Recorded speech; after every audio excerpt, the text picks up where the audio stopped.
मित्रांनो, तुमचं पुन्हा एकदा सुमिरित मराठी ह्या यूट्यूब चॅनेलवर स्वागत आहे.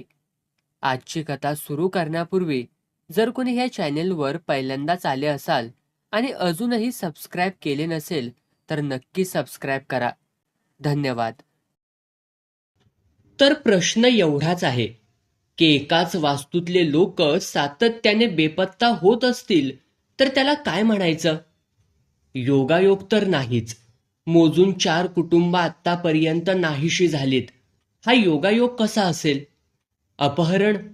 पण तो गुन्हा साधारणपणे पैसे उकळण्यासाठी होतो किंवा अगदीच टोकाचं शत्रुत्व असेल तरच. इथे गायब झालेली लोक साधी सुधी भाडेकरू आहेत. पोस्टमनला पाहूनही घाबरणाऱ्या त्या पापभिरू लोकांचं कोणाशी शत्रुत्व असण्याची कोणती शक्यता नाही. मग भुताटकी? हे तर भारीच हास्यास्पद आहे. तुम्ही सीताभवन ही इमारत बघाल तर तुम्हालाही तशी शंका घेतल्याबद्दल नक्कीच हसू येईल. ती इमारत तशी आहे. पक्के बांधकाम केलेली ती 2 मजली इमारत आहे. तळमजला आणि पहिल्या मजल्यावर प्रत्येकी 2 खोल्यांचे 3-3 ब्लॉक आहेत. त्यात भाडेकरू राहतात. दुसऱ्या मजल्यावर ऐसपैस बांधकाम असून तेथे सीताभवनचे मालक असलेले क्षीरसागर कुटुंब राहते.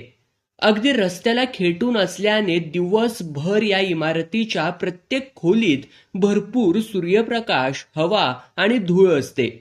दिवसा व रात्री रस्त्यावरून वाहतूक करणाऱ्या वाहनांचे आवाज, हॉर्नचे कर्णकर्कश आवाज, ब्रेक दाबल्यानंतर होणारा असह्य आवाज, ट्रॅफिक जाम झाल्यावर वाहन चालकांच्या त्रागाचे, शिवीगाळीचे आवाज अशा कित्येक आवाजांमुळे सीताभवन त्रासलेले असते.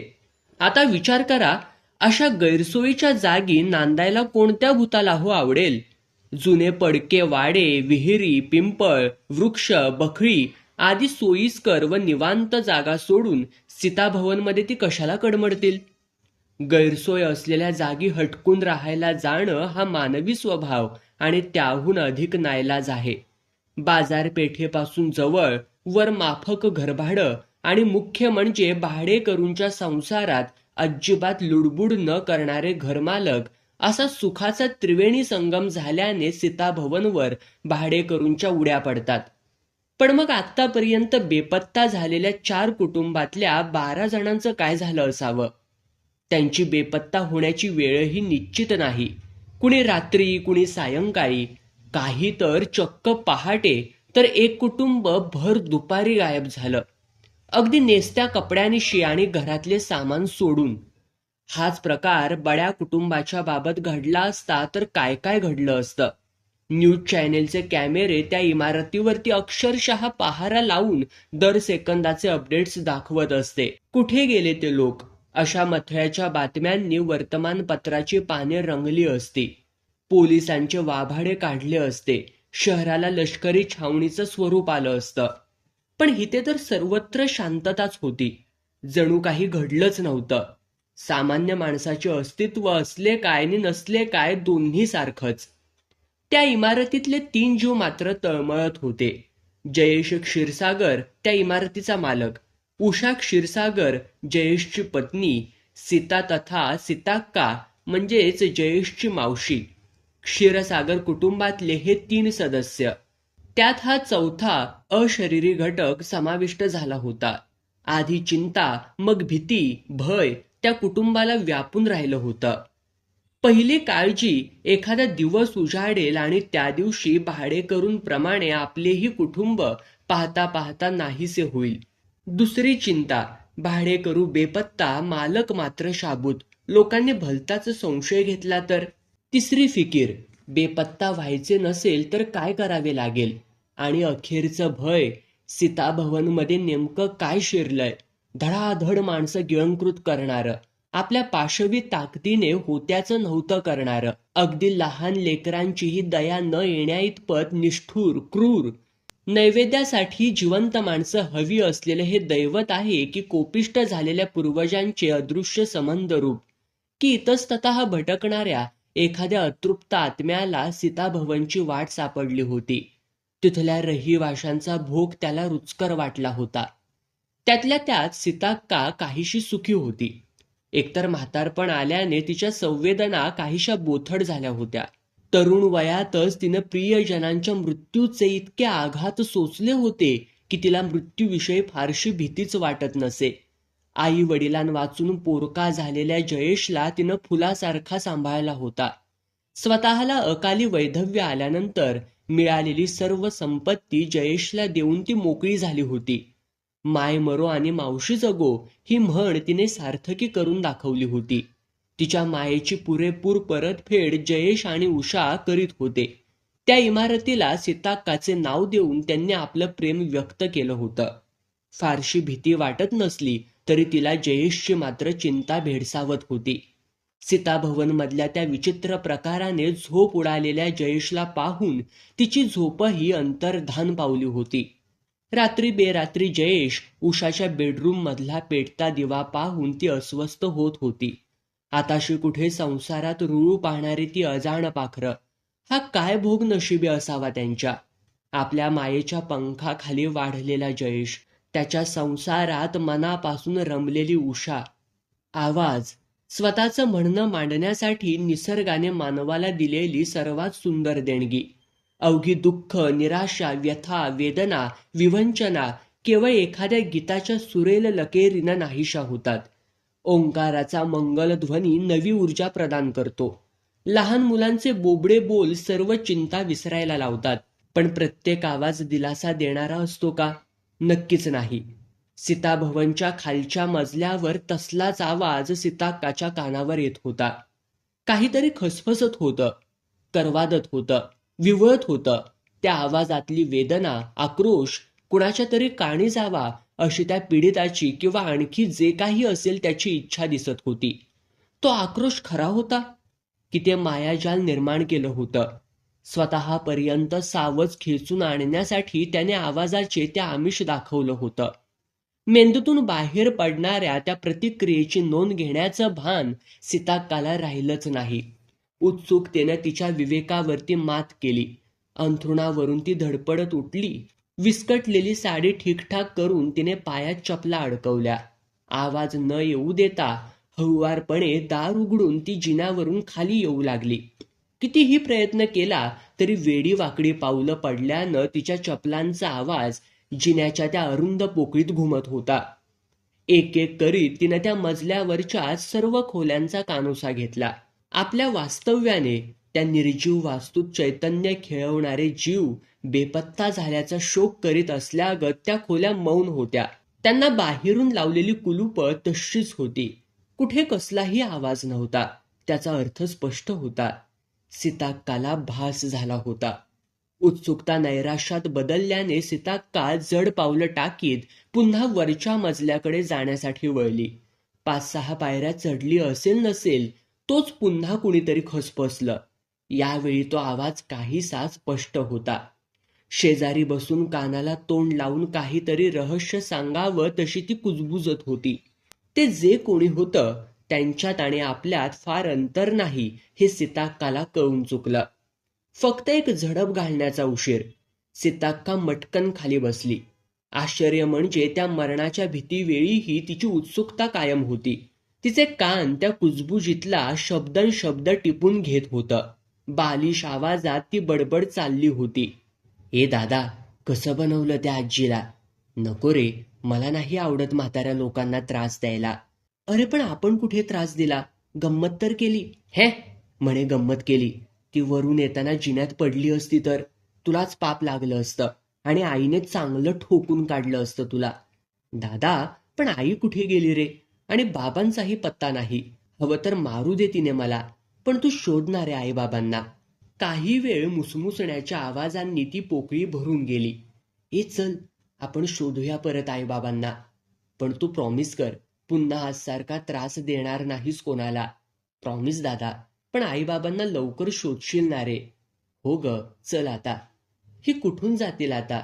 वरून जायला तर जागाच नाही. ते दोन्ही आपल्याला ओलांडून जातील की पुरता निकाल लावून पुढे सरकतील. सीताक्काने डोळे बंद करून दोन्ही हातांनी कान गच्च दाबले. आशाने मृत्यूच्या वेदना फारशा जाणवत नाहीत हे त्यांचे शास्त्र होते. पण वाटेतल्या सीताक्काकडे ढुंकूनही न पाहता त्या 2 लहान खुऱ्या पांढुरक्या सावल्यांचे आकार हवेतून पुढे सरकले. काही वेळाने सीताक्का भानावर आली. कानावरील घामेजलेले तळहात तिने पदराला खसाखसा पुसले. मोठा आवंडा गेला. जिन्याचा कठडा धरून ती कणाकणाने शरीर वर खेचू लागली. तिथून फ्लॅटपर्यंतचे अंतर तिला कित्येक मैलांचे भासत होते. आत्यंतिक जिकिरीने स्वतःच्या खोलीत येऊन तिने स्वतःला अंथरुणावरती लोटून दिलं. अजूनही स्वतःच्या काळजाची धडधड तिला स्पष्ट ऐकू येत होती. ते 2 आवाज, ते परके नाहीत. इथेच अनेकदा ते आपल्या कानावर पडले आहेत. त्या आवाजांनी अनेकदा आपल्याला साद घातली आहे. कोण कोण बरं असावीत ती? 2 बोटांच्या चिमटीत सीताक्काने भिवयांचा मधला भाग पकडला, दाबला. हो हो, आलं लक्षात. ही सानेंची मुलं. साने, त्यातही मालती साने. तिची रसरशीत अंगकांती सहज सीताक्काला आठवली. तिचा हसतमुख आणि मेहनती नवरा रमेश, ही 2 मुलं त्यांचीच, नक्की. बिचारे रमेश आणि मालती. सीताक्का भवनच्या 4 नंबर ब्लॉकमधून एकाएकी नाहीसे झाले होते. मग पोरांना आईबापांची आठवण येणारच की. कशी कुढत होती दोघं. क्षणभरानं सीताक्का शहारली. ती मुलं, ती तरी कुठे मानवी रूपात होती. सरळ हवेत तरंगत होतीत की. आपल्या डोक्यावरून हवेत पुढं सरकली. ना कुठला स्पर्श, ना अस्तित्वाची ठळक जाणीव. नुसतं धुसर वलय आणि कुजबूज. पण मग आपणच का? त्यांचं अस्तित्व आपल्यालाच का जाणवावं? ती अलिप्त राहून काहीतरी सांगण्याचा, समजावून देण्याचा प्रयत्न करत होती हे मात्र निश्चित. काय सांगितलं त्यांनी? आणि ते जेव्हा लक्षात आलं तेव्हा सीताक्काच्या कपाळावरची शीर थड थड उडू लागली. भीतीची थंड गार लहर तिच्या कानातून मेंदूपर्यंत सरसरत गेली. साने पती-पत्नी आणि ती दोन्ही मुलं या जगात नव्हती हे नक्की.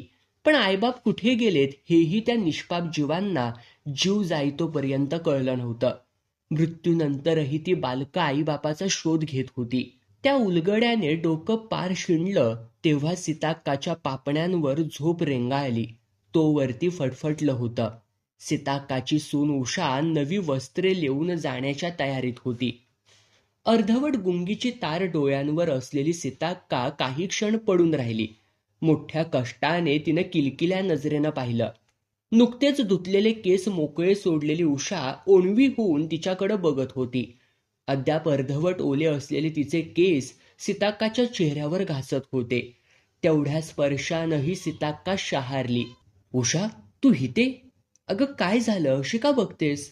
मावशी, तुमचा चेहरा तर बघा, पांढरा फडफडीत झालाय. काही वाईट स्वप्न पडलंय का? का तुम्हाला बरं वाटत नाहीये? उषाने विचारलं. हिला खरं सांगितलं तरी धास्तीने ती बेशुद्धच व्हायची.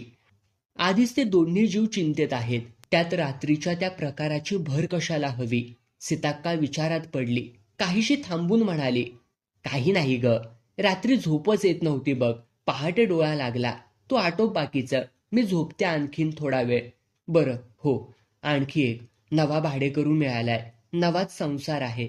थोड्याच वेळात ती सामान घेऊन येणार आहेत, अशी माहिती उत्साहाने सांगत उषा आत गेली. सीताक्कानं खिन्न होत श्वास सोडला. भकास नजरेनं छताकडे ती बराच वेळ पाहत पडून होती. तासाभराने तयार होऊन सीताक्का नेहमीप्रमाणे देवळाकडे जाण्यासाठी निघाली. कधी नव्हे ती देवदर्शनाची कमालीची ओढ तिला जाणवत होती. राहून राहून रात्रींचे ते आकार डोळ्यांपुढून सरकत होते. त्यांच्या कुजबुजीची आवर्तने सीताक्काच्या मनात हिनकळत होती. शी, तो अभद्र प्रकार विसरायलाच हवा. कदाचित आपल्या म्हाताऱ्या दुर्बळ मनाचा तो खेळही असू शकेल. सोडा सोडा ते विचार, नकोच ते आठवण. देवळातल्या देवाची ती तेजस्वी मूर्ती पाहिली.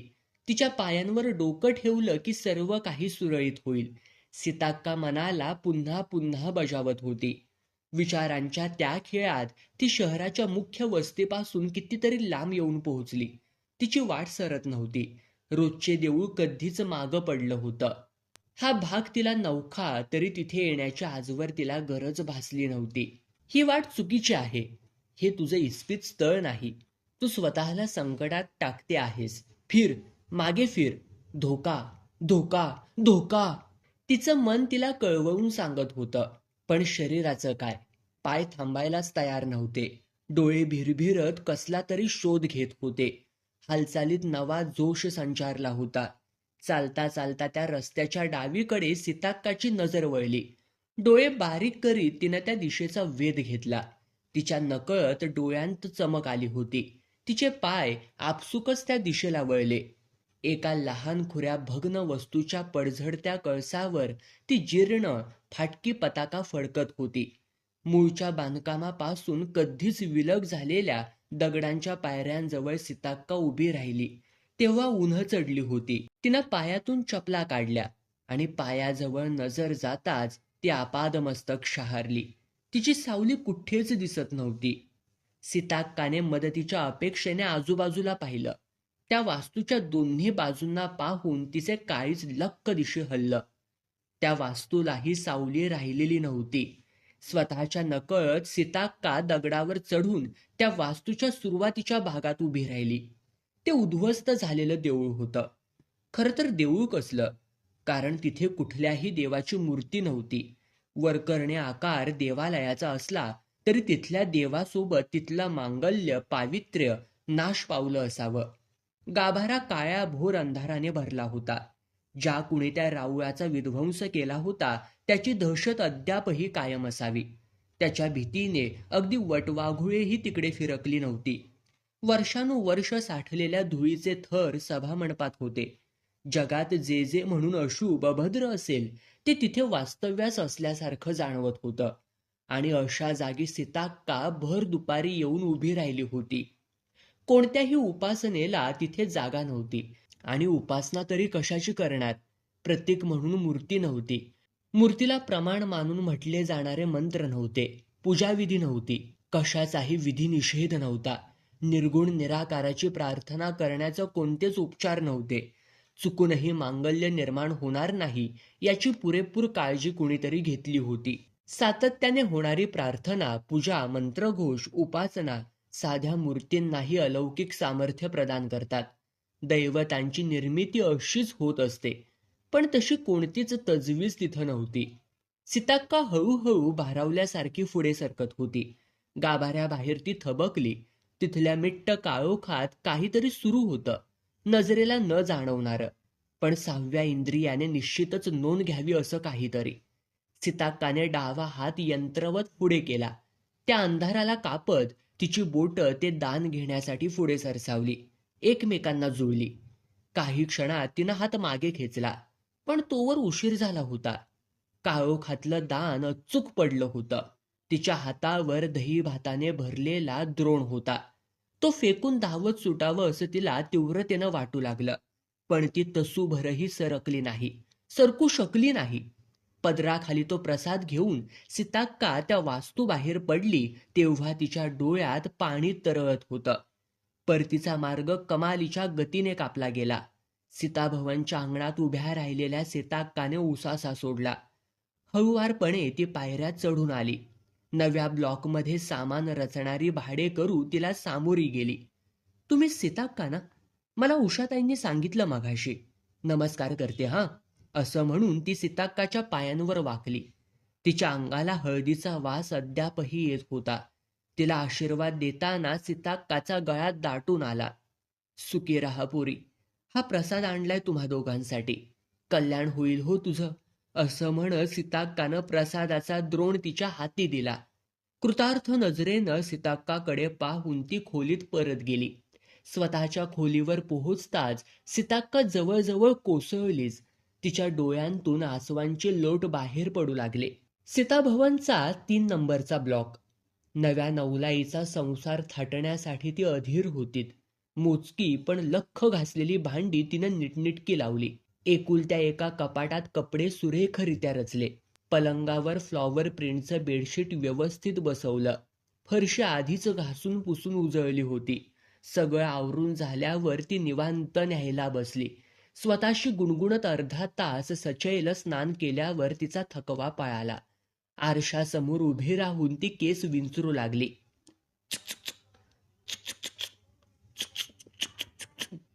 तीनदा तो अशुभ आवाज कानावर पडल्याने ती काहीशी शहारली. तिचे कान त्या आवाजाच्या दिशेचा वेध घेऊ लागले. तो आवाज पुन्हा कानांवर पडला आणि तिनं आरशात बघितलं. तिच्या पाठीमागे भिंतीवर 2 पाली चुकचुकत होत्या. पांढरे फटक ओंगळवाणे जीव, त्यांचे वटारलेले डोळे, सारख्या लवलवणाऱ्या जिभा, भक्ष्याचा अंदाज घेऊ पाहणाऱ्या टरारून फुगलेल्या त्यांच्या शरीरातून हिरव्या निळ्या शिरांचे जाळे सहज दिसत होते. भिंतीवरून त्यांची नजर आरशात आणि आरशातून थेट तिच्या डोळ्यांमध्ये परावर्तित होत होती. ती काही क्षण जागेवर खिळून राहिली, मग भानावर आली. हातात झाडू घेऊन त्यांना हुसकावून लावावं अशा विचाराने ती क्षणभर वळलीही. पण आपल्यापूर्वी त्यांची या वास्तूत वहिवाट आहे, त्यांना हुसकावण्याचा आपल्याला अधिकार काय, असा काहीसा विचार करून ती थबकली. त्या तळहाता एवढ्या जीवांना जणू तिचा विचार कळला असावा. पुन्हा न चुकचुकताच त्या पसार झाल्या. तिचा जीव भांड्यात पडला. ती स्वयंपाकघरात वळली. सायंकाळी तो घरी आला. हातातल्या पुडक्यात ताज्या मोगऱ्याचा गजरा होता. तसा त्यांचा अलिखित करारच होता. ती गजऱ्यावर समाधानी होती आणि तिच्या अर्धकच्च्या स्वयंपाकाबद्दल त्याची कोणतीच तक्रार नव्हती. त्याला संसार म्हणतात. तो हातपाय धुवून आल्यावर तिला अचानक आठवलं, अहो, आज सकाळी सीताक्कांनी प्रसाद दिलाय आपल्यासाठी. कोण सीताक्का? त्याने विचारलं. अहो, ज्यांचं नाव त्या इमारतीला दिलंय ना, त्या सीताक्का. ती उत्तरली. बरं बरं, कोणत्या देवाचा प्रसाद आहे? त्याचा प्रश्न. ते काही माहिती नाही, पण खूप भली बाई वाटली. ती म्हणाली. बरं, आण बघू तो प्रसाद, त्याने सांगितलं. ती आतल्या खोलीत तो प्रसादाचा द्रोण आणण्यासाठी गेली. काही क्षणातच तिची भयंकर किंकाळी त्या घरात घुमली. तो पळतच तिथे पोहोचला. ती भेदरलेल्या नजरेनं द्रोण ठेवलेल्या जागेकडे बघत होती. वादळात सापडलेल्या झुडपाप्रमाणे तिचं शरीर थरथरत होतं. तिच्या नजरेची दिशा हेरून त्याने तिकडं पाहिलं. त्या द्रोणातील दही भाताच्या ढिगात एक पाल अडकली होती. केवळ अडकलीच नव्हती, ती क्षणाक्षणाला आत खेचली जाते हे स्पष्टच दिसत होतं. बाहेर पडण्याची तिची प्राणांतिक धडपड सुरू होती. पण त्या घासभर ढिगात जे काही होतं ते तिला तसूभरही हलू देण्यास तयार नव्हतं. आपल्या साथीदाराची ती तडफड पाहून दुसरी पाल अस्वस्थपणे द्रोणाभोवती फिरत होती. शेवटी नाईलाज झाल्याने तिनेही त्या ढिगात उडी घेतली. तो तिचा निर्वाणीचा प्रयत्न असावा. तिची गत काही वेगळी झाली नाही. काही क्षणातच ते दोन्ही क्षुद्र जीव दही भाताच्या त्या ढिगाने पाहता पाहता गिळून टाकले. त्यानंतरचे दृश्य तर आणखी विचित्र होतं. दही भाताच्या त्या ढिगातून एक एक कण सुटा झाला. त्या कणांनी फेर धरला. एक छोटी वावटळ तयार झाली. त्या खोलीच्या मध्यभागी स्थिरावली. काही क्षण प्रचंड वेगाने फिरल्यावर अदृश्य झाली. आता तिथे स्मशान शांतता पसरली होती. ते दोघेही त्या दृश्याकडे बघत उभे होते. त्यांच्या जाणीवा गोठल्या होत्या, संवेदना बधीर झाल्या होत्या. ते जे काही घडून गेलं त्याला स्वप्न म्हणावं की भास की आणखी काही म्हणावं. असं कसं घडू शकेल? कोणत्याही धक्क्यातून स्त्रिया अधिक लवकर सावरतात. मूड होऊन उभ्या असलेल्या त्याला तिने हाताला धरून ओढतच बाहेरच्या खोलीत आणलं. तो अद्यापही सुन्न होता. तिच्या डोक्यात मात्र गरगरत होतं. तो प्रसाद खाल्ला असता तर? त्या पालीच्या जागी आपण असतो, नक्कीच. सकाळी त्यांना हुसकण्याची दुर्बुद्धी झाली नाही याचाच परिणाम म्हणून आपण वाचलो. त्या किळसवाण्या जीवांनी केवढा उपकार केला होता. पण सीताक्का, तिनं असं का करावं? आपल्याला हिते येऊन एक दिवसही उलटला नाही तोच हा अघोरी प्रयोग. त्या थेरडीला जाब विचारलाच पाहिजे. तिने मुठी आवळल्या, ताडकन उठून उभी राहिली. आत्तापर्यंत शांत झालेल्या त्याने तिचा हात धरला. कुठे निघालीस? वर जाते त्या थेरडीकडे. विचारते ना तिला की का उठलीस आमच्या जीवावर म्हणून. तिच्या आवाजात आता संताप होता. तो खिन्न हसला, म्हणाला, आणि तुझ्यावर कोण विश्वास ठेवेल? आहे काही का पुरावा? ती मटकन खाली बसली. अगतिक झाल्याने तिचे डोळे भरून आले.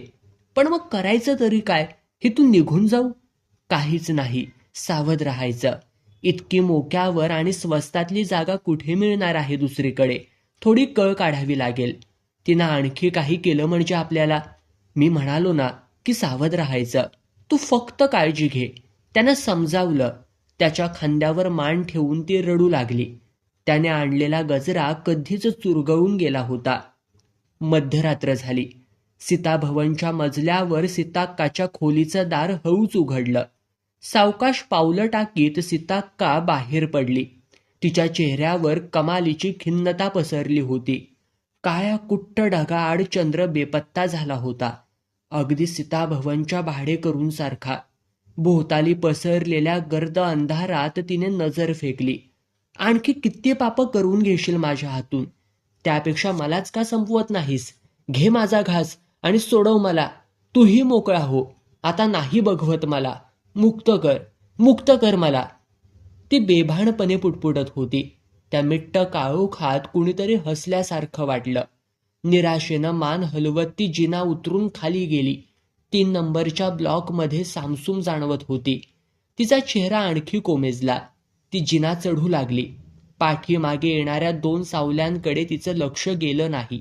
सीताभवनच्या जिन्याचा तो अवकाश आता गर्दीने भरला गेला होता. एकेका पायरीवर किंचित थांबून गुडघ्यांवर हात ठेवून मग पाय उचलणारी सीताक्का सर्वांत पुढं होती. तिच्या मागे सुरक्षित अंतरावरती त्या अंधारात स्वतःची ओळख लपवू पाहणारे ते नवागत जोडपे येत होते. 6 डोळे तो काळोख भेदण्याचा कसोशीने प्रयत्न करीत होते. त्याच वेळी त्यांच्या डोक्यावर 2 पांढुरक्या सावल्या तरळत होत्या. झाली कुजबूज सुरू. झाली. सीताक्का थबकली. तिचा पाठलाग करणारे ते दाम्पत्यही अंग चोरत जिन्याच्या कोपऱ्यात दडले. ती कुजबूज मात्र निर्धास्त सुरू होती. ए भाऊ, आई दिसली ना रे तुला? हो दादा, दिसली काय? बोलली पण माझ्याशी रे. काय म्हणाली? सांग ना रे. तुला तिथे थांबायला काय झालं होतं तेव्हा ग? सॉरी रे, मी ना तेव्हा दुसरीकडे खेळत होतो. सांग ना, असं काय करतोयस? अरे आईला मी म्हणालो, आम्हाला टाकून कुठे गेलात तुम्ही दोघं? तर किती रडली ती. ती म्हणाली की लवकरच आपण सगळे एकत्र होऊ पुन्हा आणि इथून निघून जाऊया. खरंच? हो. आणि आपल्यासोबत दिनू, सदा, बॉबी आणि त्यांचे आई बाबा पण येणार आहेत. अरे वा, मग तर मज्जाच मज्जा. बाबा पण भेटले का रे? नाही ना, आई म्हणत होती की त्यांची अजून सुटका नाही. म्हणजे त्यांना कोणी पकडून नेलंय का? त्या मिशावाल्या पोलिसाने? छेट, आपले बाबा किती चांगले आहेत. पोलीस ना फक्त वाईट लोकांनाच पकडतात.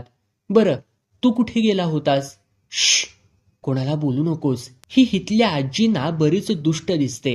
ती काहीतरी भयंकर करते असं वाटतंय. मी आईला सांगणार आहे. नको रे, आईला नाही आवडत कोणाच्या चहाड्या ऐकायला. चल जाऊया खाली. ते दोन्ही आकार हवेत सूर मारून खालच्या खोलीकडे वळले. जिन्यातले ते दोघे मात्र एकमेकांना घट्ट धरून अद्यापही थरथरत होते. या वास्तूत चाललंय तरी काय? वरकरणी साधी सरळ दिसणारी एक म्हातारी तो अघोरी प्रकार घडवते. 2 अशरीरी आवाज एकमेकांशी संवाद साधतात. त्यांचे आई वडील कोण? जी नावं त्यांनी घेतली ती कुणाची? काहीही असलं तरी ही जागा मानवी वस्तीच्या लायकीची मुळीच नाही हे मात्र निश्चित. पहाट होताच सीताभवन सोडण्याचा निर्णय त्यांनी घेतला. चोर पावलांनी ते पुन्हा खोलीकडे निघाले. पहाटेचे 3 वाजले असावेत. तिचा श्वास अडकल्यासारखा झाला. छातीत प्रचंड उबळ दाटली. आधीच डोळ्यांत झोप नव्हती. आता डोळ्यांसमोर काही आकार तरंगल्याचा भास होऊ लागला. नक्की भासच की आणखी काही?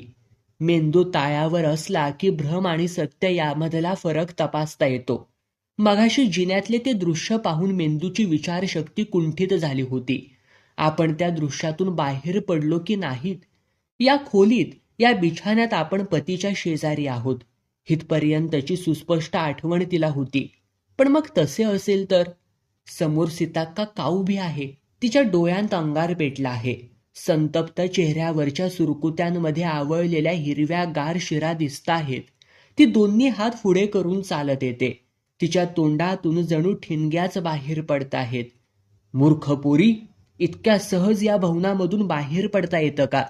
दुपारी योगायोगानं वाचलीस, पण हा सीताक्काचा सापळा आहे. अजून यातून कुणी सुटलं नाही.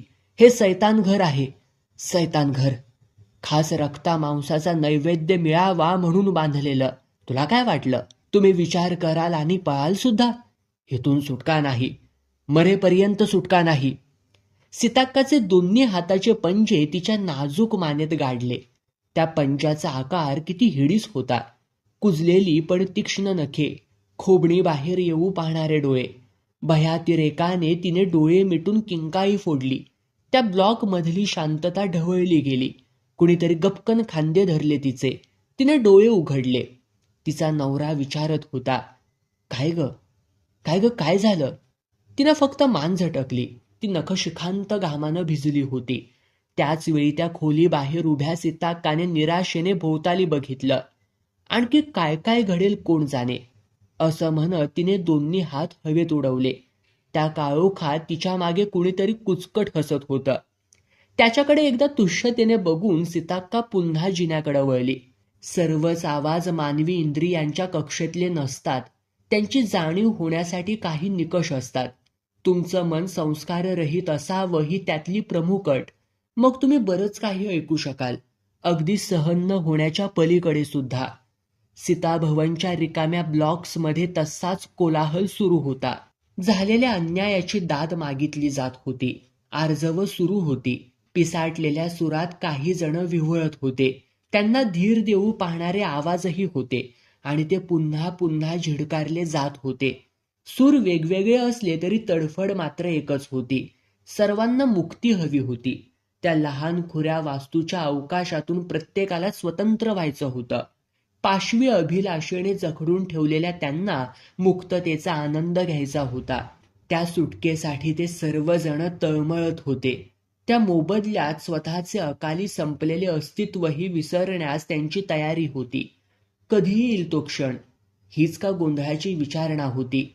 वरच्या मजल्यावर फ्लॅटमधल्या त्या बंदिस्त बेडरूममध्ये भल्या मोठ्या कॉटवर पहुडलेल्या उषाने तशा अवस्थेतील स्वतःची प्रतिमा पायाजवळच्या भव्य आरशात न्याहाळली. तिच्या ओठांवर स्मित तरळलं. ते रूप किती आकर्षक, साजिर, कातीव, जीवनरस खळखळून वाहत असलेलं ते सौंदर्य. कित्येक युगांपासून पुरुषांना बेभान करणारी ती अस्त्रे, अनेक साम्राज्यांची धुळधाण होण्यास कारणीभूत ठरलेली. छे, हे रूप आटता कामा नये. जगात हेच चिरंतन राहिलं पाहिजे. बेडरूमच्या कोपऱ्यांतून दोन डोळे आपल्याकडे रोखून बघताहेत हे लक्षात आल्यावर ती काहीशी वरमली. चिरतारुण्याची लालसा मानवजातीला नवी नाही. कित्येक शतके ती अभिलाषा पूर्ण करण्यासाठी मनुष्यजात धडपडते आहे. सौंदर्य प्रसाधने, औषधे, शस्त्रक्रिया, त्वचारोपण अशा कृत्रिम बाबी एका बाजूला आहेत आणि दुसरीकडे काही अघोरी तंत्रे. त्यांनाही मोठा इतिहास आहे. मानव प्राण्यांच्या अवयवांचा वापर करून स्वतःचे तारुण्य, रूपसंपदा, शरीर सौष्ठव कायम राखण्याचे प्रयत्न अनेक संस्कृतींमध्ये होते आणि आहेत. मानवीय नैतिकतेच्या दृष्टीने तो अत्यंत घृणास्पद अपराध म्हणावा लागेल. एखाद्याचं तारुण्य नष्ट करून आपलं तारुण्य अबाधित ठेवायचं, शुद्ध अमानुष कृत्य. निसर्गाच्या विरोधात जाऊन केलेली ती कृती. मानवाचा दुर्दैवी अपवाद वगळला तर कोणताही प्राणी हे अघोरी कर्म करायला धजावत नाही. मानव निसर्गाची सर्वाधिक देखणी, सर्वात बुद्धिमान आणि सर्वाधिक क्रूर रचना. ती सर्व क्रूरता जयेशच्या डोळ्यांत एकवटली होती. स्वतःचं प्रतिबिंब आरशात बघत बेडवर नागिणीसारखी सळसळणाऱ्या उषाला पाहून त्याच्या ओठांवर छद्मी हास्य उमटलं. त्या कोपऱ्यातूनही त्याच्या नजरेची दाहकता तिला जाणवली. ती सावरून बसली. तो सरसर तिच्याजवळ पोहोचला. आता तिची हनुवटी त्याच्या उंजळीत होती. तिचे ओठ, डोळे, नासिका, कपाळ, कित्येक अवयवाचे तो एकाग्रतेने निरीक्षण करत होता. किती प्रमाणबद्धता म्हणावी. परफेक्ट. आपला निर्णय चुकला नाही म्हणायचं. आणि तिचा तरी कुठे विरोध होता. पापात कुणीतरी वाटेकरी आहे ही जाणीव पापाची टोचणी कमी करते. तो पुन्हा स्वतःशी हसला. तिच्या चेहऱ्यावरचे हात त्याने काढून घेतले. तिचे डोळे मात्र निराळ्याच धुंदीत असल्यागत झाले होते. त्यांच्याकडे पाहताना एक हिंस्त्र छटा त्याच्या चेहऱ्यावर उमटली. तिच्या नजरेतली ती बेहुशी, ती निश्चितच धोक्याची सूचना होती. बेडरूमचं दार खाडकन उघडून तो बाहेर पडला. फ्लॅटच्या मोकळ्या भागात सीताक्का थरथरत उभी होती. तिचे दोन्ही हात छातीशी जोडले होते. डोळ्यात याचना होती आणि भयाने चेहरा व्याकुळ झाला होता. तिचे ते रूप त्याच्यासाठी नवे नव्हते. त्या अमंगल प्रकारात जे काही असं मांगल्य शाबूत होतं ते अशा वेळी सीताक्काच्या चेहऱ्यावर पाहता येत असे. पण त्या प्रकारात अशा संकल्पनांना काडीचीही किंमत नव्हती. मानवता, दया, करुणा त्या सर्व त्याच्या लेखी निषेधार्थ होत्या. म्हणून सीताक्काला तशा अवस्थेत पाहून त्याचा चेहरा कमालीचा कठोर झाला. डोळ्यांत क्रोध दाटू लागला. तसतशी ती आणखी मोडल्यासारखी झाली. तो फिसकारला, असंच सुरू राहिलं तर संपेल सर्व. कसलाही अनुभव नसलेली ती दोघे वाचलीच कशी? काहीतरी गफलत झाली सीताक्का. त्याच प्रश्नाने तिचा मेंदू आधीच कुरतडला होता. पण अगदी खोल आतून कुठेतरी समाधान वाटत होतं. मी तर नेहमीप्रमाणेच कृती केली. आता ती दोघे प्रसाद खाणार नाहीत ते मला तरी कुठे ठाऊक होतं. सीताक्का कळवळून बोलली, कुठेतरी काहीतरी चुकतंय सीताक्का. तू मनापासून या विधीत सामील होत नाहीस हे मला माहिती आहे. पण तू जबाबदारी टाळत नाहीस हे सुद्धा तितकंच खरं. पण मग ती वाचलीत कशी? या वास्तूत त्यांना पाठीशी घालणारं कोण वावरतंय? त्याच्या आवाजात चिंता होती. जयू, काही दिवसांपासून मला जाणवतंय त्या सानेची 2 मुलं इथं फिरताहेत. खोल्यांमध्ये खूप गोंधळ ऐकू येतोय. ही लक्षणं काही बरी नाहीत, सीताक्का म्हणाली. त्याच्या कपाळावरती आठ्यांचं जाळं पसरलं. सीताक्काचे म्हणणं खरं मानलं तर मग काही तर तातडीचे उपाय केले पाहिजेत. त्यासाठी आता स्वतःच पुढाकार घ्यायला हवा. जयू लेकरा, सोड रे हा नाद. बघ, आपण खूप पापे केलीत. कुठेही लांब निघून जाऊ, कसेही राहू, पण हिते नको आता. नाही रे सहन होत. अरे त्याची भूक न मिटणारी आहे. सीताक्का विनवण्या करत होती. तो गडगडाटी हसला. सीताक्का, तू हे सांगतेस? पाठीवर मुळाक्षरे गिरवण्याच्या वयात मला या पंथाला कोणी लावलं? तूच ना. आता तुला परमार्थ पाप यांच्या जाणीवा होऊ लागल्यात. तेही कधी? तर माझ्या सर्व उपासनेची फलनिष्पत्ती काही घटकांवर आली असताना. नाही सीताक्का, मी आता मागे हटणार नाही आणि माझ्या वाटेतही कोणाला येऊ देणार नाही. त्यापुढचे त्याचे शब्द सीताक्कासाठी जणू अग्निवर्षाव करणारे ठरले. बस थोडे दिवस सीताक्का, मग तो मानवी रूपात प्रकटणार आहे. त्याच्या मानवी प्रगटनाचे निमित्ती ठरणार आहे मी. त्या मोबदल्यातच कितीतरी अफाट शक्तींचा मालक होईन मी. हे सीताभवन त्याच्या अवताराचे पुनीत होईल. या सृष्टीतल्या नव्या पर्वाचा आरंभ या वास्तूतून होणार आहे. सीताक्का, तोपर्यंत मी माघार घेणार नाही. पाशवी अट्टाहास करीत तो निघून गेला. सीताक्का मात्र सुन्न होऊन बघत राहिली. आपण तळहातावरती वाढवलेलं हे लेकरू बघता बघता किती उलट्या काळजाचं झालं. तो कोणाला या जगात आणू पाहतोय? ते नेमकं काय असेल? जयेश त्याची निर्मिती करेल म्हणजे नेमकं काय करेल? या प्रकाराला कुठेतरी थांबवता येईल का? कोण थांबवणार? आपण? तशा अवस्थेतही ती खिन्नतेनं हसली. आपल्यापासून तर या अघोरी प्रकाराची सुरुवात झाली. त्या दिवशी जर आपण सुज्ञपणे वागलो असतो तर. तिला तो दिवस आठवला. असा दिवस विसरायचा म्हटला तरी विसरता येत नाही. काळजातल्या जखमेसारखा तो अखंड भळभळत असतो. आणि तिथून तर सुरुवात झाली होती खरी. विस्मृती ही फार मोठी देणगी आहे. ती नसती तर मानव जातीकडे वेडाशिवाय कसलाच वारसा उरला नसता. पण काही काही क्षण ठरवूनही विसरता येत नाहीत. विशेषतः त्या आयुष्याची दिशाच बदलून गेले असताना. सरळ साधे सोपे आयुष्य विनाशाच्या वाकड्या वाटेकडे जाताना सीताक्का कशी विसरेल? तारुण्याचा उंबरठा ओलांडण्याच्या वयात कपाळ पांढरे झालेली सीताक्का माहेरच्या आश्रयाला आली. तिची थोरली बहीण कुंदा क्षीरसागर कुटुंबात दिलेली. लग्नानंतर तब्बल 7 वर्षांनी गरोदर राहिली. तिची काळजी घेणाऱ्या पतीने बाळंतपण माहेरी करण्यास स्पष्ट नकार दिला. हाताशी असावी म्हणून सीताक्काला बहिणीने बोलावून घेतलं. दिवस भरले आणि जयेशचा जन्म झाला. ते बाळंतपण कुंदाला सोसवलं नाही. ती खंगत गेली. तिचा फिकट पांढुरका रोगग्रस्त देह अंथरूण सोडून उठेनासा झाला. आईच्या दुधाची तहान जयेशला गाईचे दूध देऊन भागवावी लागत होती. तो इवलासा जीव, पण त्यालाही बाधा होईल म्हणून आईजवळ दिलं जात नव्हतं. ती उणीव सीताक्का भरून काढत होती. तळहाताचा पाळणा करून ती जयेशला जोजवत होती. आणि तो दिवस उजाडला. किरकोळ तापाचे निमित्त झालेल्या जयेशची नाडी मंदावत गेली. डॉक्टर, वैद्य, हकीम कोणाचीही मात्रा चालत नव्हती. सर्वांच्या तोंडचं पाणी पळालं. नवसायासाने जन्माला आलेलं ते लेकरू डोळे मिटून पडलं होतं. कुंदा अर्धमेली झाली होती. सीताक्का मिनिटाला जयेशची नाडी तपासत होती. त्याचे वडील कुठल्या तरी देवळात साकडे घालून बसले होते. टळटळीत दुपार झाली आणि क्षीरसागरांच्या दारासमोर तो येऊन उभा राहिला. ते ध्यान अजिबात दिलासा देणारं नव्हतं. काळा कुट्ट रंग, धुळीने माखलेला. जिथं धूळ नव्हती तो भाग भस्माने भरलेला. तामसी रक्तवर्णी नेत्र, टोकदार नाक, त्याखाली दाढी मिशांचा संभार लोंबलेला. अंगावर लाज राखण्या इतपत कपडे. काही क्षण उभा राहून त्याने दोन्ही बाहू पसरले. गरजला, शोक करण्यास अजून वेळ आहे, तोवर भाकर तुकडा घालता का पोटाला? ती अभद्र वाणी ऐकून चिडलेली सीता बाहेर आली. फिसकारली, लाज नाही वाटत असले वाईट शब्द वापरायला? माणूस आहेस की हैवान आहेस तू? तो पुन्हा हसला, बेसुरी हसला.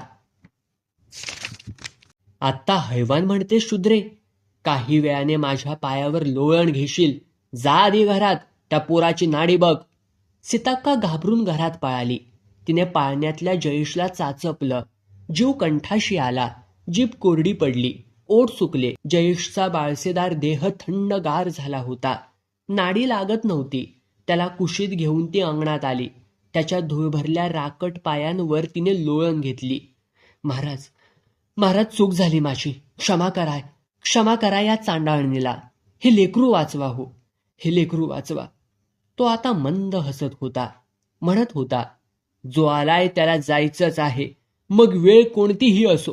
शोक कशासाठी? एक दिवस तुझी माझी माती होणार आहे. सोड त्याला आणि मला काही खायला दे. मला जगव. ती गडबडली. तोंडात माती घालत बोलू लागली, बाबा रे, या जीवानं काय पाहिलंय अजून? एवढ्यात नको रे अभद्र बोलूस. याला परत आण. तुला काय पाहिजे ते मी देईन. त्याचे डोळे चमकले. तोंड मोठ्यानं उघडून आतली काळसर जीभ दाखवत वेडावून तो म्हणाला, पाहिजे ते देईन म्हणे. वेळ आली की पळ काढशील. तुमची लायकी तरी आहे का असली वचनं द्यायची?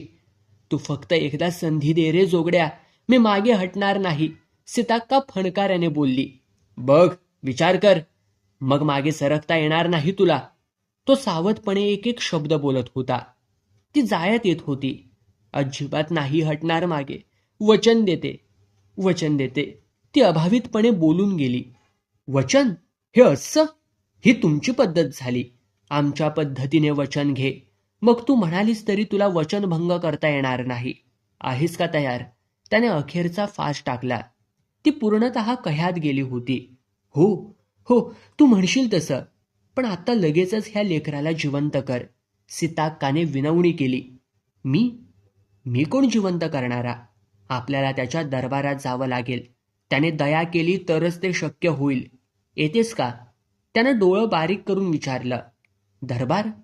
कोणतं देऊळ? तिने प्रश्न केला. देऊळ वगैरे तुमच्यासाठी. आमच्यासाठी दरबार असतो दरबार. जास्त विचारू नकोस. चल, त्याला उचलून घे. असं म्हणत त्यानं पाठ फिरवली. घरात जाऊन बहिणीला काही सांगण्याचीही सवड सीताक्काजवळ नव्हती. काही वेळानं त्या भग्न वास्तूच्या सभामंडपात ते दोघे उभे होते. सीताक्काने जयेशचा मृतदेह उराशी कवटाळून धरला होता. डोळ्यात दुःख आणि भय दाटलं होतं. कोण कुठला जोगी येतो काय, आश्वासन देतो काय, आपण त्याच्यावर विश्वास ठेवून धावत निघतो, पुढच्या परिणामांची जाणीव न बाळगता.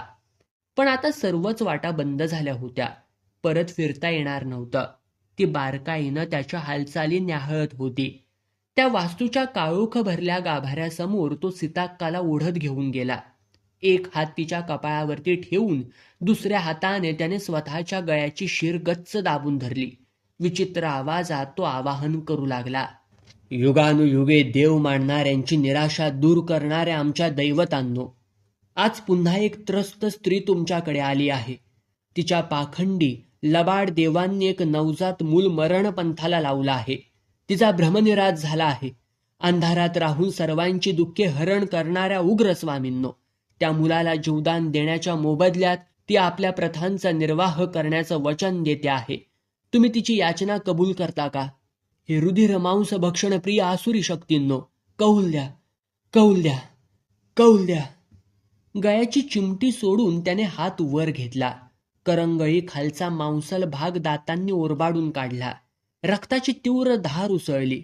ते रक्त त्याने गाभाऱ्यातल्या काळोखात भिरकावले. कौलविधी झाला होता. काही क्षणात तिथलं वातावरण बदलू लागलं. गुरगुरण्याचे आवाज येऊ लागले. करपट उग्र दर्प दरवळू लागला. एक वावटळ सुटली. भर दुपारी घुबडांचे घुतकार बाहेर पडू लागले. कमालीच्या गारठ्याने तो अवकाश गोठल्यागत झाला. सीताक्काला हुडहुडी भरली. पण तिच्या कपाळावरती असलेला त्याचा हात कमालीचा उष्ण जाणवत होता, धगधगत्या निखाऱ्यासारखा. शांत राहा, त्यांनी कौल दिलाय. तो पुटपुटला. तिला छातीजवळ वळवळ जाणवली. तशी ती भानावर आली. अंगठा चोखत जयेश तिच्याकडे बघून हसत होता. मघाचा तो प्रकार, ती भयावह वास्तू, तो अनामिक पंथाचा स्वतःचं रक्त उपसून देणारा भयंकर उपासक, ती सर्व विसरून खुदकन हसली. तिच्या डोळ्यांत पाणी तरळत होतं. आता वचन दे. त्याच्या आवाजाने तिची तंद्री भंगली. वचनच काय, माझा जीव जरी मागाल तरी देईन मी, ती आनंदाने म्हणाली. थोडं थांब, अजून घाई करू नकोस, असं म्हणत त्याने तिचा डावा हात हातात घेतला. त्याच्या हातात आता सुरीचं पातळ लखलखत होतं. तिनं डोळे मिटले. एक तीव्र वेदना काळजातून गेली. शरीरातून उष्ण रक्त बाहेर पडत असल्याची जाणीव झाली आणि तिने डोळे उघडले. करंगळीच्या उगमापासून त्या अंगठ्यापर्यंत त्याने एक खोलवर रेघ ओढली होती. तो हात रक्ताने माखला होता. त्याने तो गाभाऱ्यात नेऊन झटकला. तिचा हात बाहेर आला तेव्हा कोरडा ठाक होता. जखमेचा तो खोल काळा व्रण कायम होता. ती मात्र समाधानी होती. बस इतकंच, तिने विचारलं. तो गडगडाटी हसला. या जगात काहीही विनामोबदला मिळत नाही. अगदी प्राणवायू घ्यायचा असेल तरी जन्माला येण्याची शिक्षा भोगावी लागते शूद्रे. तुला लवकरच सर्व काही कळेल. जा, निघ इथून. सीताक्का आनंदाती रेकाने घराकडे पळत गेली. घराबाहेर जमलेली गर्दी पाहून तिचे काळीज थरकले. सर्वांना दूर करीत ती घरात शिरली. त्या बिछाण्यावरती कुंदाचा, तिच्या बहिणीचा मृतदेह चुरडल्यागत पसरला होता. कुणीतरी घुसळून वेदना देऊन तिचा प्राण घेतल्याचं स्पष्टपणे जाणवत होतं. वचन देणं सोपं, पण त्याचा निर्वाह करणं मात्र महाकठीण. त्यातही काळोखात विकसित होऊ पाहणाऱ्या शक्तींना दिलेलं वचन. आपण संपूर्ण संहारक सामर्थ्यानिशी प्रकट होण्यासाठी आसुसलेल्या त्या अघोरी शक्तीला एक माध्यम हवं होतं. कुमार्गातली प्रलोभने अधिक मोठी आणि भव्य असतात. ते दाखवून स्वतःच्या सेवेला जुंपून घेतलेल्या उपासकापैकी एकाच्या कपटाला सीताक्का फसली होती. वचन देऊन बसली होती. जयेशचा जीव कसल्या मोबदल्यात वाचला हे रहस्य फक्त तिलाच ठाऊक होतं. थोरल्या बहिणीचा बळी दिल्यावर तिला आपण किती मोठी घोडचूक केले ते लक्षात आलं होतं. पण ती केवळ सुरुवात असावी. किमान तिला तरी ते कळायला हवं होतं. त्यांनी प्रारंभी केलेल्या मागण्या वरवर पाहता अगदी साध्या होत्या.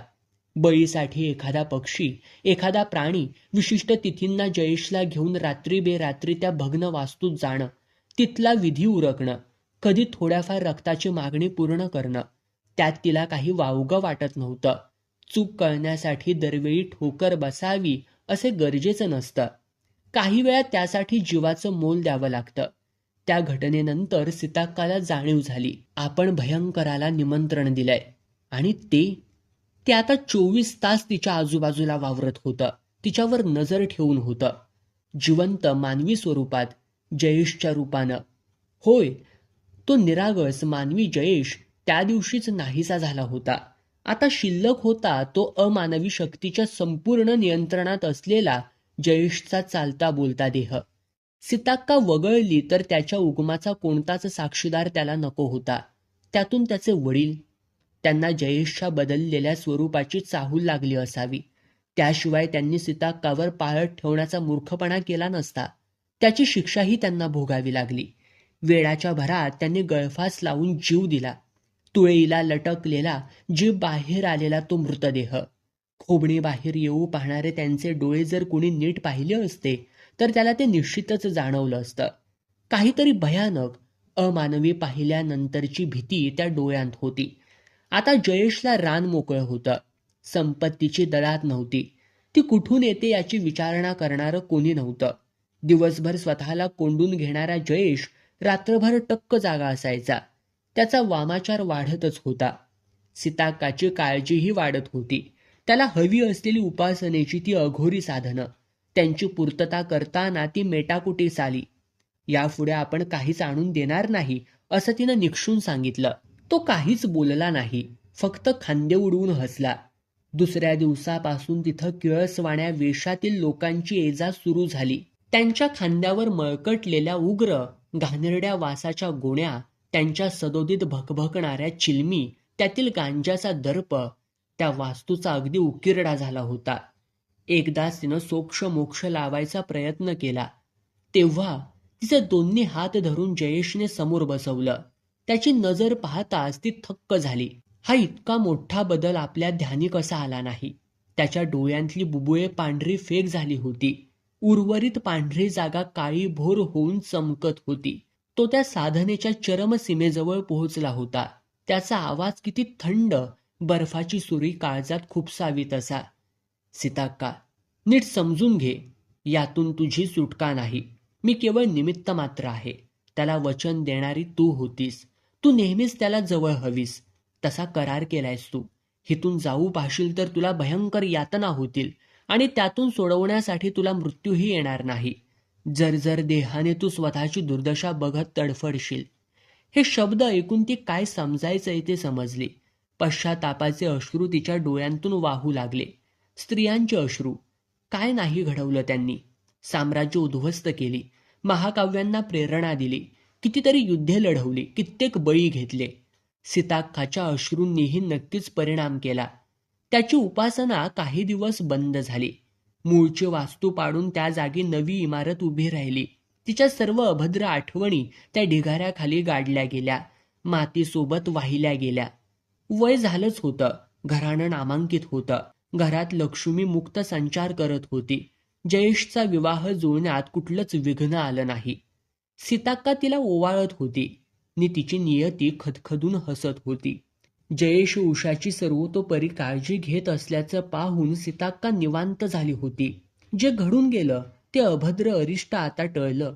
यापुढे सर्व काही ठीक होईल. अशाच सुखात असताना आपले डोळे कायमस्वरूपी मिटावेत, कोणत्या पापाची जाणीव त्या क्षणी उरू नये, हा जीव कशातच न अडकता मुक्त व्हावा, बस इतकंच हवं होतं सीताक्काला. ती तळहातावरच्या त्या व्रणाकडं बघत असायची. ती खूण तिला नेहमीच त्या अघोरी कृत्याची जाणीव करून द्यायची.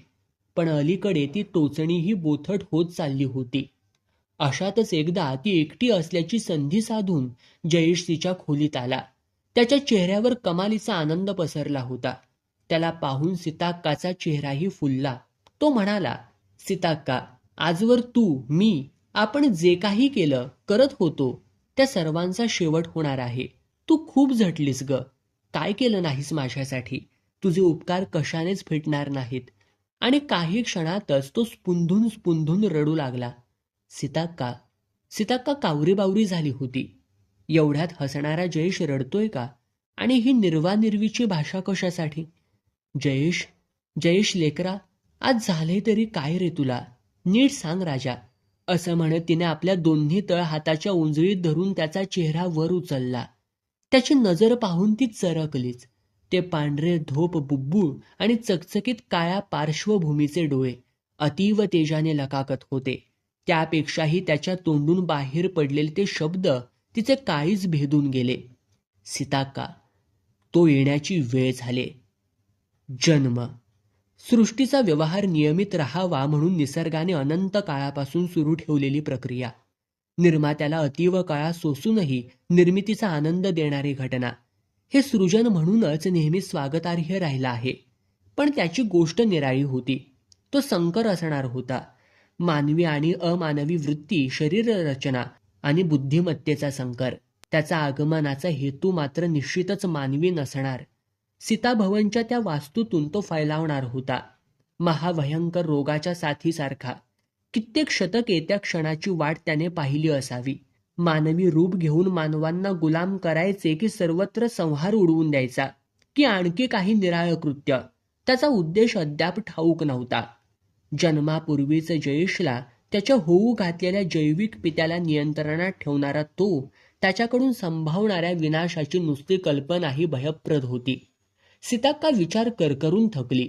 आणखी काय तिच्या नशिबात असावं? जयेश मात्र खुशीत होता. आजवर ज्या कारणासाठी त्याने जी खडतर वामाचारी उपासना केली होती ते फळास येणार होतं. त्याच्या आगमनासाठी सुयोग्य अशी पार्श्वभूमी लाभलेली उषा त्याने जोडीदार म्हणून निवडली होती. तिचा जन्मयोग, त्यावेळी नक्षत्रे, ग्रहस्थिती सर्व काही अगदी अनुकूल होतं. अडचण एकच होती, आणखी तितकीच कठीण देखील. त्याच्या जन्माचा आघात सोसण्याची ताकद उषाच्या मानवी देहात नव्हती. तिला तशी क्षमता बहाल करण्यासाठी खूप खडतर मार्गावरून जाणं भाग होतं आणि इतक्या अविश्रांत कष्टानंतर थोडक्या श्रमासाठी माघार घेण्यास जयेश अजिबात तयार नव्हता. सीताभवनच्या त्या इमारतीत आता नवा अध्याय सुरू होणार होता. आजवर अघोरी तत्वांचा केवळ प्राथमिक परिचय झालेली ती वास्तू यापुढे वामोपचारांची प्रयोगशाळा बनणार होती. तिथे कसलाच विधिनिषेध उरणार नव्हता. सीताक्का पुन्हा एकदा त्या प्रयोगाची वाहक झाली. स्वतःच्या मुक्तीचे आमिष तिला सारासार विवेकापासून खेचून नेणारं ठरलं. पहिली कामगिरी तर कठीणच होती.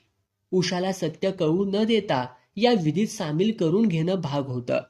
तिने थैथयाट केला तर इतक्या वर्षांनी चालून आलेली संधी हुकणार होती आणि त्याहून मोठा धोका होता तो चिडण्याचा. तसं घडलं असतं तर सीताभवनच्या मालकांपैकी कुणाचाही अंश शिल्लक राहिला नसता हे उघड होतं. पण मार्ग सापडला.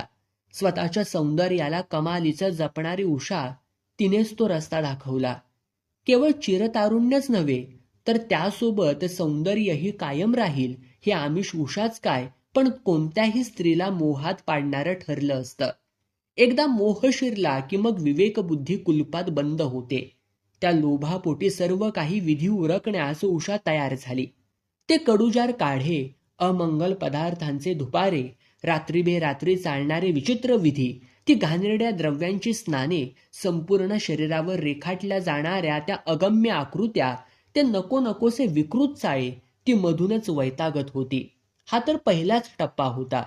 बाह्योपचार पूर्ण केल्यावर उषाला आंतरिकदृष्ट्या तयार करण्याच्या विधीला सुरुवात झाली. त्यासाठी वरवरच्या क्रिया उपयोगाच्या नव्हत्या. मानवी बळीचे अधिष्ठान लाभल्याशिवाय तिच्या गर्भाशयात ती क्षमता येणार नव्हती. आणि कितीही पाशवी असल्या तरी त्या शक्तींना ते कृत्य जयेश, सीताक्का त्यांच्या माध्यमातून पूर्ण केल्याशिवाय गत्यंतर नव्हतं.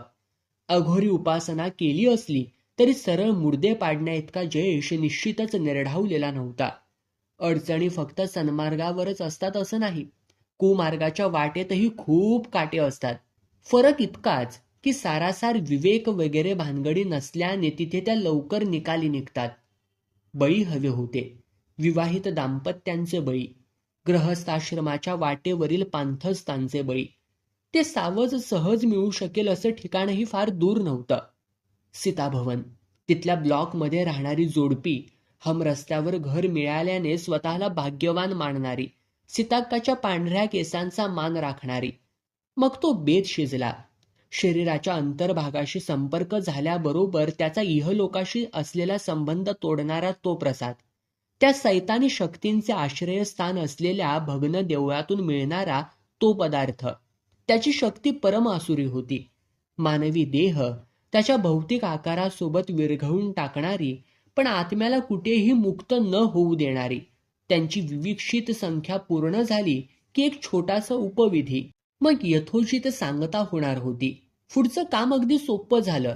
सीताक्काने तो प्रसाद भाडेकरूंना द्यायचा.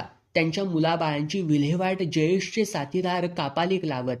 कुणालाही ठाऊक नसलेली, बेमालूमपणे दडवलेली सीताभवनच्या परिसरातील विहीर त्या कोवळ्या जीवांच्या अवशेषांनी भरून गेली. कुठे हाक नाही, कुठे बोंब नाही, काही नाही. भाडे बुडवून भाडेकरू फरार म्हणायला क्षीरसागर कुटुंब मोकळे. त्या इमारतीला भाडेकरूंचा काही तोटा नव्हता.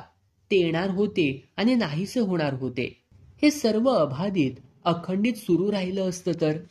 आसक्ती खूप चिवट असते, मेल्यावरही सुटत नाही. ते साने कुटुंबच बघा. इतर भाडेकरूंसारखे निमूटपणे भागदेह स्वीकारणं त्यांना जमलं नाही. त्या पती पत्नीचा मुलांमध्ये आणि मुलांचा आई वडिलांमध्ये भारी जीव गुंतलेला. मृत्यूही त्यांची ताटातूट करू शकला नाही. एकमेकांच्या आसक्तीने त्यांची अशरीरी रूपे सीताभवनमध्ये रेंगाळत राहिली. सीताक्काने ते ओळखले होते. काहीतरी चुकते. एक धागा सुटलाय. पायरी चुकली. नेमकं झालं तरी काय? कुणाला विचारावं? कसं विचारावं? जयेशला सांगावं? नको, तो डाफरेल उगाच. मग उषा? चल, तिचा अंदाज घेऊन बघू. काही मदत मिळते का? किंवा मग तिच्यामार्फत जयेशला सांगू. तिचं नक्की ऐकेल तो. सीताक्का हळुवारपणे उषाच्या खोलीत डोकावली. त्या खोलीतले सर्व दिवे पेटलेले होते. लख्ख उजेड होता. भिंतीत बसवलेल्या पूर्ण उंचीच्या आरशासमोर उषा उभी होती. सीताक्काने तिला न्याहाळलं. उषाच्या शरीरावर एकही वस्त्र नव्हते. आरशात ती स्वतःचा नग्न देह न्याहाळत होती. तिचे हात वारंवार पोटावरून फिरत होते आणि तिच्या संपूर्ण शरीरावर चित्रविचित्र आकृत्या लखलखत होत्या.